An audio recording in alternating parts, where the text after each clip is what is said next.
bá ṣeṣẹ́ tó wúni lórí ó yẹ kí a yẹ irú wọn sí. ẹni bá ṣeṣẹ́ tó dára ó yẹ kí a gbé wọn lárugẹ. ẹni bá ṣeṣẹ́ fún ìdàgbàsókè ìlú ó yẹ kí irú wọn gbayì lọ́ọ̀dẹ̀. èmi Àlàyé Olódùmarè ń dúpẹ́ lọ́wọ́ Olódùmarè tí ó fún mi ní oore ọ̀fẹ́ láti máa kéwì fáráyé. ọba ńlá ológo jùlọ ọba tó yẹ ká yé ọba ni òun lọ́ba tó ju gbogbo ọba ayé lọ. òun ni mo kọ́kọ́ júbà kí n tó forin dára jogbo àwọn èèyàn àtàtà.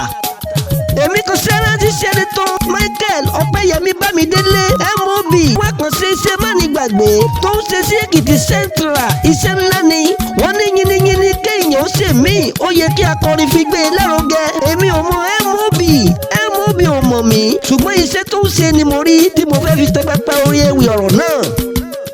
mo rí àkànṣe iṣẹ́ tí MOB ṣe ó wú mi lórí. ṣé adónikásọ ni tàbí sí ìlú tí wọ́n ti bí lọ́mọ ni. gbogbo ìlú tí ó ń bẹ ní Èkìtì Central ní MOB ti lálẹ́ dé. ẹ bá wa kí bàbá wípé kò ní ṣubú dànù.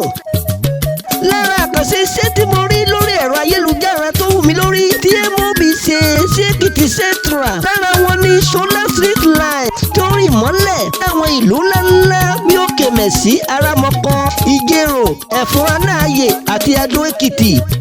ṣé ti adónikásọ ní lára àkànṣe iṣẹ́ mánigbàgbé tí Michael Ọpẹ́yẹmí Bámidélé ṣe sí ìlú Adó níwọ̀nyí o. solar street light láti Atíkànkàn lọ sí Ìjìgbò roundabout sí St Paul Odò Adó Ìgìrìgìrì road ọ̀kadà rider mail office National Union of Road Transport Workers office Ìdọ́lọ́fin street Àdéhùn Ọ̀fadípẹ̀ street Adébáyọ̀ Progress street Òkèwúrẹ́jẹ Ajẹ́nikókó 1 Ajẹ́nikókó 2 Òkèwúrẹ́jẹ Àkànjí Adéwálé street off JAMB office annex Ajébándélé Ayọ̀fáyọ̀sé drive orí àpáta Bàsírí Àtúndéolú street sí Òkè Bọ́lá street.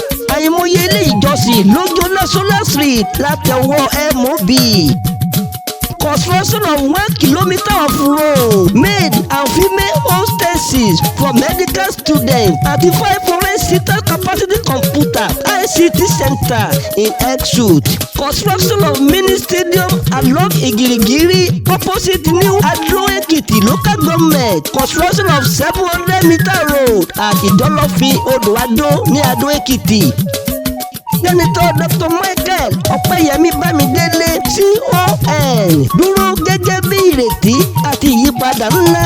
iṣẹ́ farajì rẹ̀ kì í sọ̀rọ̀ ẹnu nìkan iṣẹ́ ló fi ṣẹ̀dá.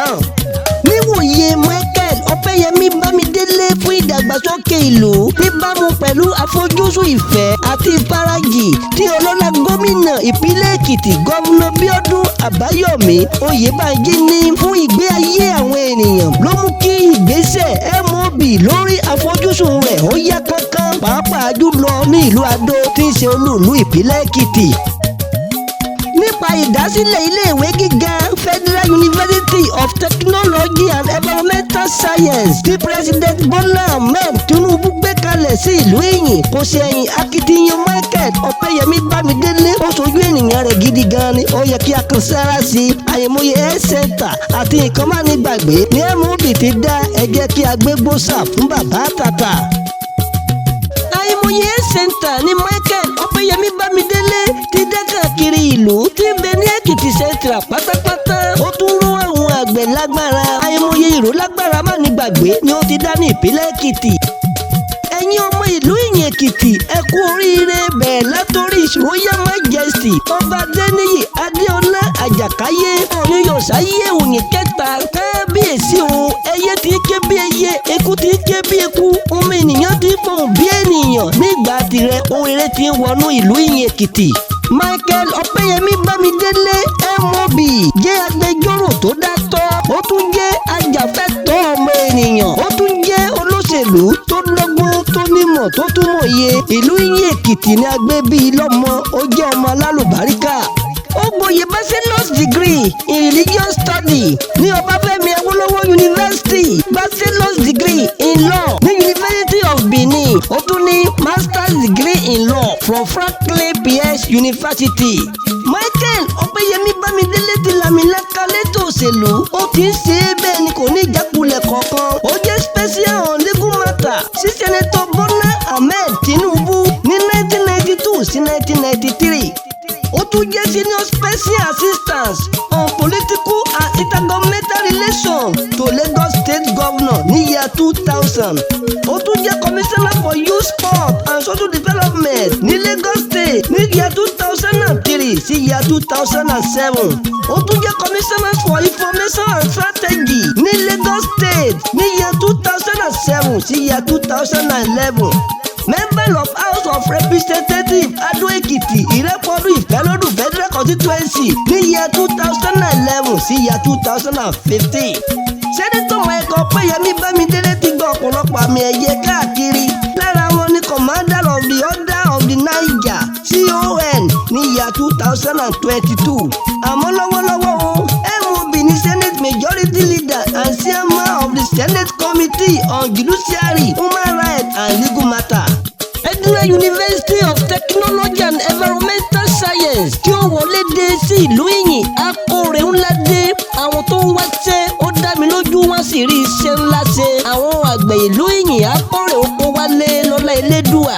Aboyún ilé abídibítire àwọn àgàn fún wádàbọ̀sùn ó dájú ìlú Ìyìn tó ti ń lọ kò mà ní padà sẹ́yìn lọ́lá elédùà.